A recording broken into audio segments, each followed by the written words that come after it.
Нерюнгринский водоканал приступил к реализации программы по обеспечению качественными жилищно-коммунальными услугами. Для реализации инвестиционного проекта правительство республики оказало помощь в предоставлении кредитного соглашения. Европейским банкам будет выделено 450 миллионов рублей. Надежда Акимова продолжит. Добываемая вода в дома нерюнгринцев поступает с 3 скважин.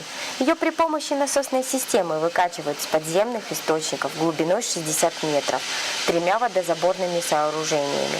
Она имеет высокие показатели качества и не имеет железносодержащих элементов. Абсолютно спокойно пьем воду, она хорошая, приятного вкуса. Абсолютно в распределителе не содержится остаточного хлора, свободного хлора, который обычно влияет на какие-то запахи, привкусы и так далее. Она не имеет этого привкуса железа, который обычно сопровождается железными трубами. Поэтому пьем спокойно. Несмотря на то, что вода имеет отличные показатели и не имеет примесей железа и других тяжелых элементов, то система, по которой она приходит в дома, к людям обветшала и требует модернизации.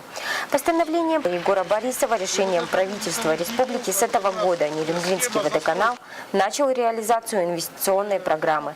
Под данный проект Европейский банк предоставит кредитные средства в размере 450 миллионов рублей для обеспечения жителей Нерюнга качественными коммунальными услугами. На данные деньги, согласно проекту, будет произведена замена насосной системы на 3-узловых сооружениях, заменят сети водоснабжения и водоотведения. Также автоматизируют канализационную систему.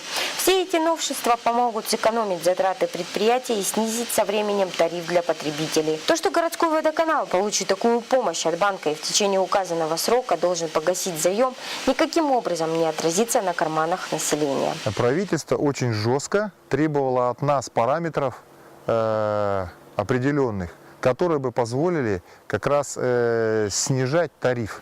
Основной задачей правительства является улучшение качества жизни якутян. Оплата коммунальных услуг для нерюнгринцев всегда стояла остро. Поэтому на сегодняшний день со стороны республиканских властей делается множество важных шагов, чтобы обеспечить население республики качественными коммунальными услугами по приемлемой цене. Надежда Акимова, Семен Амосов, НВК Саханерю.